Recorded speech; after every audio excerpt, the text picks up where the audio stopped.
Hello guys, this is our mock test 1 economics. Total number of questions are 50. Our first question is which of the following statements are incorrect. आपको incorrect statement देखनी है.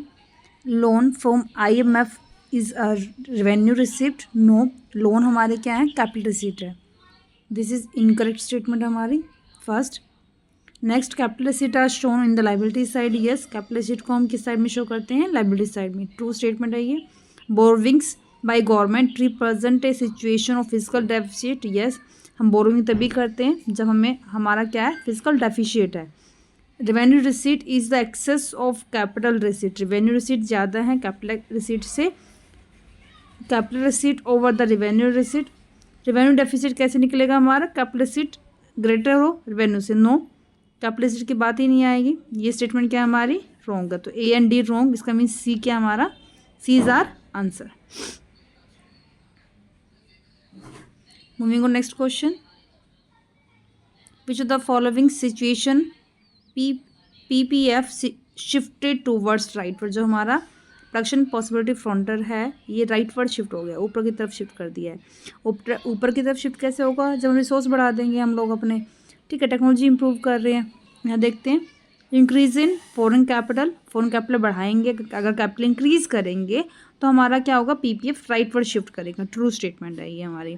Resource reused नहीं, reuse करने से क्या हो जाएगा, full efficient use of resources. Already हमारे फुल एफिशिएंट रिसोर्सेज को हम यूज़ कर चुके हैं पीपीएफ कर्व के ऊपर. Increase in employment, no, answer A. Next question. Which of the following statement is example of explicit cost? Explicit cost are cost paid outside. या हम कह सकते हैं outflow of cash from the business. The wages a proprietor could have made by working. अगर proprietor खुद ही काम कर रहा है तो वो एक्सप्लिसिट कॉस्ट नहीं होगी, वहीं इम्प्लिसिट कॉस्ट होगी हमारी. Income that could have earned in alternative uses by the resource own by the firm. जो खुद के उसके रिसोर्सेज हैं ये भी हमारी क्या रहेगी, ओनर के रिसोर्सेज हैं इनकम. तो इम्प्लिसिट कॉस्ट रहेगी. The payment of ways by firm. Yes, अगर फर्म क्या कर रही, वेजेस पे कर रही है, ये क्या हमारा एक्सप्लिसिट कॉस्ट है. कैश आउटफ्लो होगा हमारा यहाँ पे. Next question fourth. Revenue average revenue equals to A R किसके इक्वल होगा, A R is equal to price. A R किसके इक्वल होता है, प्राइस के. Next question. Price floor leads to. हम प्राइस फ्लोर कब करते हैं, जब क्या होगा, शॉर्टेज होगी मार्केट में, सरप्लस होगा गुड्स का. जब मार्केट में क्या है, surplus of goods in the market है. अगर मार्केट में एक टाइम पे एकदम से सरप्लस बढ़ जाता है गुड्स का तो उस टाइम पे गवर्नमेंट क्या करती है, प्राइस फ्लोर स्ट्रेटजी लेती है. Six question. A balloon seller has decided that he will sell all his balloons at fixed price. कितने में सेल करेगा, 10 रुपीज़ में. In case of T R curve, अगर प्राइस क्या है, फिक्स है, कांस्टेंट है. अगर हमारा प्राइस क्या रहता है, कांस्टेंट रहता है, तो टी आर बिल्कुल स्ट्रेट लाइन होगा जो कि ओरिजिन से निकलता है. ये हमारा टी आर कर्व बनेगा. ये प्राइस इज कांस्टेंट उस केस में. तो यहाँ सी आंसर हो जाएगा positively sloped straight line passing from the origin. Next question. Seventh. Identify which of the following statement are correct. कौन सी स्टेटमेंट करेक्ट है हमारी. Fiscal deficit is the difference between total expenditure and total receipt net borrowing of the government. Yes, this is correct statement हमारी. Next, fiscal deficit is the difference between total plan and plan receipt. Plan के बीच में नहीं होता है हमारा. Next, primary deficit difference है total plan receipt का इंटरेस्ट पेमेंट के साथ. नहीं, physical deficit is the sum of primary deficit plus interest payment. Yes, अगर हम फिजिकल डेफिशिएट के फॉर्मूले की बात करेंगे, primary deficit plus interest payment, दोनों को प्लस कर देंगे तो आंसर क्या हो जाएगा, A and D. Means D आपका ऑप्शन हो जाएगा, डी. Next question. Which of the living components of capital account और बैलेंस ऑफ पेमेंट. बीओपी में कैपिटल अकाउंट के कंपोनेंट्स क्या हैं. फॉरेन इन्वेस्टमेंट कैपिटल अकाउंट में आती है. फॉरेन लोन्स आएंगे, मॉनेटरी मूवमेंट्स भी आएंगे। इसका मीन्स क्या होगा, D is our answer. Marginal utility MU क्या है, the utility from first unit of commodity consume, पहली यूनिट कंज्यूम की है, नहीं। The utility from the last unit consume, आपने जो लास्ट यूनिट कंज्यूम की होगी उसके साथ जो आपका रहेगा डिफरेंस। यस, बी इज आपका आंसर रहेगा, इसमें बी ही आंसर रहेगा, the utility from the last unit consume. Next, assume that consumers income and number of sellers in the market for good A both decrease। Income भी क्या हो रही है, decrease हो रही है हमारी, इनकम, कंज्यूमर की इनकम भी डिक्रीज हो रही है और सेलर्स भी क्या हो रहे हैं, मार्केट में डिक्रीज हो रहे हैं, दोनों एक साथ में। तो यहाँ पे based upon this information we can conclude, हम क्या कंक्लूड कर सकते हैं with certainty that the equilibrium, income और सैलरी कम होने से मार्केट में क्या होगा, प्राइस इंक्रीज होगा, डिक्रीज होगा, क्वांटिटी विल इंक्रीज होगी और हमारा क्वांटिटी विल डिक्रीज। अगर हमारा क्या हो रहा है, इनकम बढ़ रही है कंज्यूमर की और इनकम और मार्केट में सैलरी भी क्या हो रहे हैं, डिक्रीज हो रहे हैं, दोनों एक साथ क्या हो रहे हैं, कम हो रहे हैं। इस केस के अंदर क्वांटिटी क्या हो जाएगी हमारी, डिक्रीज, क्वांटिटी क्या होगी, डिक्रीज। इनकम कम हो गई है, लोग परचेज नहीं करेंगे, सैलरी मार्केट में क्या कर रहे हैं, कम प्रोड्यूस कर रहे हैं, क्योंकि इनकम की कंज्यूमर की डिमांड, इनकम कम हो गई है तो डिमांड कम करेंगे, डी आंसर रहेगा। NDFC is equal to, factor cost की बात कर रहा है, फैक्टर कॉस्ट कब आएगी हमारे, सी आंसर हो जाएगा। NDP मार्केट प्राइस में से NIT माइनस कर देंगे तो क्या हो जाएगा हमारा, फैक्टर कॉस्ट पे निकल आ जाएंगे हम लोग, सी आंसर हो जाएगा। 12th क्वेश्चन,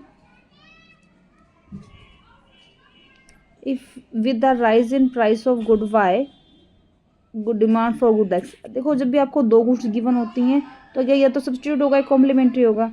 अब सब्स्टिट्यूट गुड्स के बीच में रिलेशन कैसा होता है, पॉजिटिव रिलेशन होता है। कॉम्प्लीमेंट्री गुड्स में कैसा रिलेशन होता है, इन्वर्स रिलेशन होता है। देख लेते हैं ऊपर, प्राइस क्या हो रहा है, राइज कर रहा है, डिमांड भी क्या हो रही है, राइज कर रही है, दोनों सेम डायरेक्शन में मूव कर रहे हैं। इसका मीन्स दोनों में कैसा रिलेशन है, पॉजिटिव। आंसर क्या होगा आपका, ए। कंज्यूमर इक्विलिब्रियम बताना आपको वन कमोडिटी केस के अंदर कब होगा हमारा, वन कमोडिटी में, इस केस के अंदर जब when MUX divide by price of X commodity equal है मार्जिनलिटी ऑफ मॉनेटरी, जो मनी के टर्म्स में हमारा है।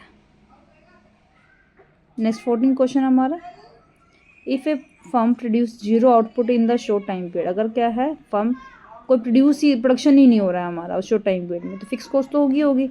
अगर आपने रूम रेंट पे ले लिया और वहाँ पे प्रोडक्शन करते हैं, प्रोडक्शन नहीं कर रहे हैं आप लोग, तो रेंट तो पे करना ही पड़ेगा। इसका मीन्स फिक्स्ड कॉस्ट तो वहाँ पे रहेगी। नेक्स्ट क्वेश्चन 15 हमारा, resource of every economy, resources क्या रहते हैं, लिमिटेड हमारे। 16 क्वेश्चन हमारा, पर्सनल इनकम किसके इक्वल है, नेशनल इनकम में से किसको माइनस करेंगे, नेशनल इनकम में से अगर हम अपने अनडिस्ट्रीब्यूटेड प्रॉफिट माइनस कर देंगे और क्या माइनस करें, net interest payment made by the household minus कर देते हैं। देन क्या माइनस करें, कॉर्पोरेट टैक्स माइनस होगा। After transfer payment to the household को प्लस कर देंगे तो क्या निकल के आएगा हमारा, ये पर्सनल इनकम। डी आंसर रहेगा आपका इसमें 16th में। 17th question, how will the demand of sugar change if the price of T. अब शुगर और टी में कैसा रिलेशन है, कॉम्प्लीमेंट्री गुड्स है यहाँ पे, इसमें कैसा रिलेशन होगा, इनमें इनवर्स रिलेशन होगा। कॉम्प्लीमेंट्री गुड्स का हमने पढ़ा था, दोनों में इनवर्स रिलेशन होता है हमारा। नाउ अब डिक्रीज बोथ, नहीं एक बढ़ेगी कम होगी, ये आंसर हो जाएगा हमारा, decrease both because price of A T rise. हाँ, डिमांड क्या होगी हमारी, डिमांड क्या होगी, डिक्रीज होगी, क्योंकि कॉम्प्लीमेंट्री गुड्स है, दोनों कैसे रिलेशन है, tea and sugar complementary goods हैं। टी का प्राइस बढ़ रहा है तो शुगर की डिमांड क्या होगी, डिक्रीज होगी हमारी। 18th question, a consumer demand more quantity of a good, consumer demand ज़्यादा कर रहा है व्हेन प्राइस डिक्रीज। अगर प्राइस क्या हो रहा है हमारा, डिक्रीज हो रहा है, डिमांड क्या बढ़ रही है, बढ़ रही है हमारी। तो यहाँ पे इसका क्या, because total utility increase marginal utility become more than the price. हम ऐसा कब तक करेंगे, जब हमारा प्राइस कम हो रहा है, हम डिमांड बढ़ाते जाएंगे।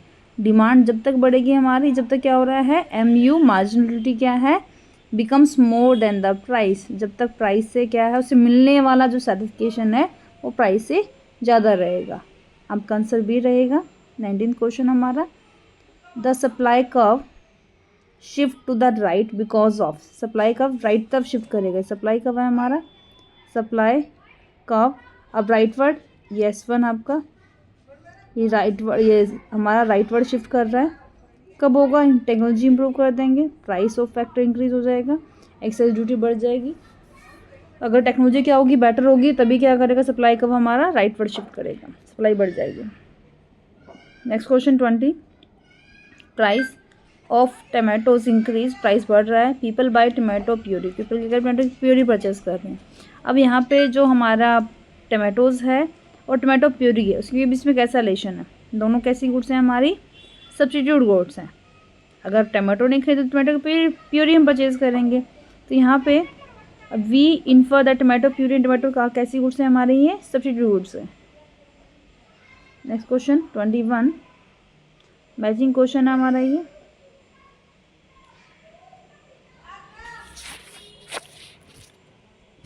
मनी सप्लाई को पता है, मनी सप्लाई क्या हमारा स्टॉक है, तो फर्स्ट ए को हम तो 4 से मल्टीप्लाई मैच कर देंगे। आगे क्वांटिटेटिव मेथड, इसमें से क्वांटिटी मेथड कौन सा रहेगा हमारा, M at influence the total quantity, ये वाला क्रेडिट कितना में प्रोवाइड करना है इकोनॉमी के अंदर। बैंक इशू क्या होता है, exclusive right for currency issuing currency notes. Qualitative में हमें क्या है, ये क्रेडिट रैशनिंग है हमारा, हमें कौन से अल्टरनेटिव कितना क्या करना है, क्रेडिट प्रोवाइड करना है। तो अगर हम ऑप्शंस के अकॉर्डिंग जाएंगे तो बी वाला ऑप्शन हो जाएगा हमारा, यहाँ पे बी आंसर रहेगा इसका, बी आपका ऑप्शन रहेगा। 22 question, at the break even point saving in the economy are. अगर ब्रेक इवन पॉइंट कहाँ पे होगा, व्हेन इनकम इक्वल टू क्या है, कंजप्शन। आप जितना इनकम कमा रहे उतना ही क्या कर रहे हैं, कंज्यूम कर रहे हैं, सेविंग कुछ होंगी ही नहीं हमारी, तो सेविंग्स क्या रहेंगे यहाँ पे, 0 रहेंगे। Next question 23, economy produce 2 goods wheat and cloth. 2 goods क्या कर रही है, इकोनॉमी प्रोड्यूस कर रही है। आइडेंटिफाई मार्जिनल अपॉर्चुनिटी, जो मार्जिनल अपॉर्चुनिटी MOC आपको यहाँ से क्या करनी है, निकालनी है। MOC का फॉर्मूला क्या है, मार्जिनल अपॉर्चुनिटी जो कॉस्ट है, इसका फॉर्मूला हमारा क्या रहेगा, जो हमारा सेक्रीफाइस यूनिट है, चेंज इन सेक्रीफाइस यूनिट, आपने कितना सेक्रीफाइस किया है, divided by change in gain unit, जो गेन कर रहा है रिसोर्स उसको हम क्रेडिट डिवाइड करेंगे, और जो सेक्रीफाइस करेगा उसको हम ऊपर की तरफ लिखेंगे। ये डिपेंडेंट यूनिट रहेगी, नीचे वाली क्या रहेगी, इंडिपेंडेंट यूनिट रहेगी हमारी। अब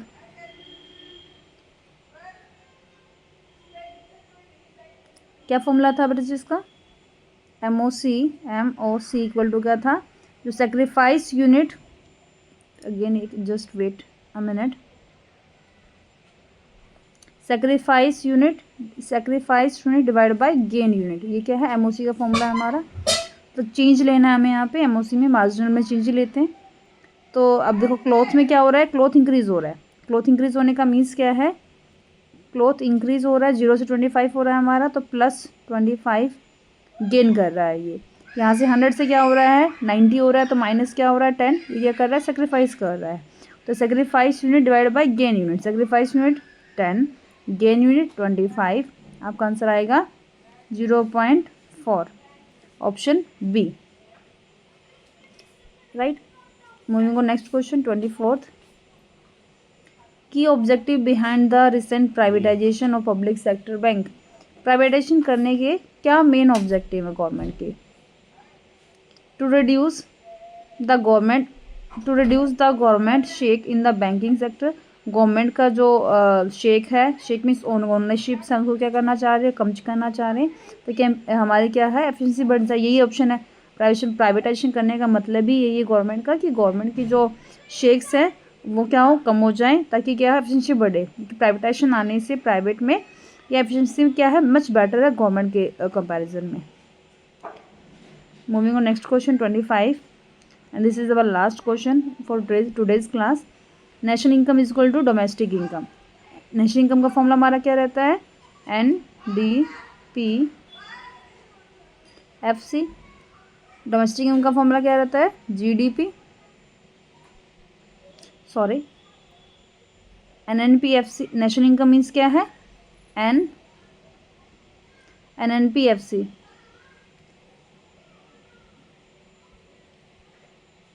NNPFC हमारी क्या है? नेशनल इनकम है। नेशनल इनकम का फॉर्मूला है। उसके बाद जो डोमेस्टिक इनकम है, domestic income is equal to क्या होता है? NDPFC। दोनों के बीच में किसका डिफरेंस है? सिर्फ एक ही पॉइंट का डिफरेंस है। यहाँ पे नेशनल है, यहाँ पे क्या है? डोमेस्टिक है। नेशनल से डोमेस्टिक पे आने के लिए, डोमेस्टिक से नेशनल पे जाने के लिए हम किसको यूज़ करते हैं? NFIA को। अगर दोनों में कोई डिफरेंस नहीं है, मतलब अगर NFIA क्या हमारा 0 है, सी ऑप्शन रहेगा इसका। NFIA अगर 0 है, net factor income from abroad हमारे 0 है, तो इसका मीन्स क्या है? National income is equal to domestic income रहेगा। Hope so you enjoy this video and stay tuned for more videos.